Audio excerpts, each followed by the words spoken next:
अर्थात ये पंचामृत को आपण घरे सठिक भाव में किभली प्रस्तुत करेंगे।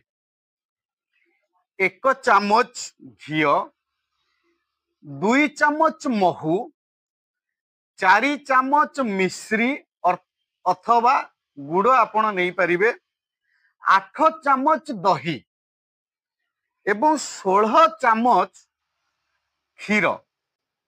यही 31 चामच द्रव्य को एकत्र करी आपण असली पंचामृत सठिक उपाय रे तैयारी करि पारिबे।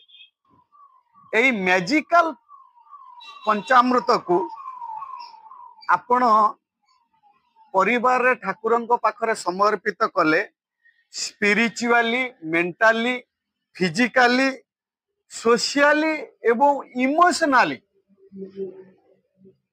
यही पंचामृत प्रभाव पकाए।